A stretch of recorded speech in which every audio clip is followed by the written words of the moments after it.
BS4 व त्यावरील प्रदूषणाची मानके असलेले वाहन निष्कासित करून नवीन वाहन खरेदी करताना मोटर वाहन करामध्ये 16% व BS3 व त्याखालील प्रदूषणाची मानके असलेले वाहन निष्कासित करून नवीन वाहन खरेदी करताना मोटर वाहन करामध्ये 30% सूट देण्याचे प्रस्तावित करण्यात येत आहे।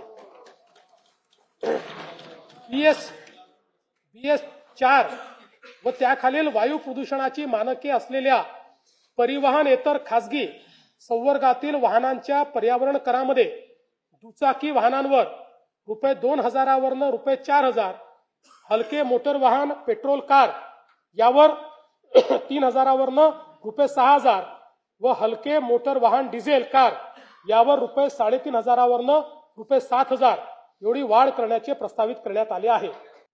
नाही, याने फक्त 160 कोटीच मिळणार आहेत, पण हे याकरता केलं आहे की आपल्याला आता पुढे ईव्हीला त्या ठिकाणी बळ द्यायचा आहे आणि असे प्रदूषण करणारी वाहनंही कमी झाली पाहिजे।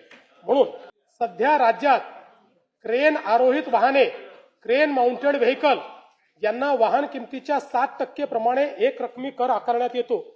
अशा वाहनांना मोटर वाहन कराची कमाल मर्यादा म्हणजेच ₹30 लाख करण्याचे प्रस्तावित आहे। महाराष्ट्र मुद्रांक अधिनियम कलम 59, 60, 63A व 68A या कलमांमध्ये कमी मुद्रांकांवर दस्त निष्पादित केल्यास अपराध सिद्धीनंतर सक्त मजुरी व शास्तीची तरतूद आहे। सदर शास्तीच्या रकमेत फेररचना करून 5000 वरनं 1 लाख रुपयापर्यंत वाढ करण्याचे प्रस्तावित आहे। यामुळे कमी मुद्रांकावर दस्त निष्पादन करण्याचे प्रमाण नियंत्रणात येईल।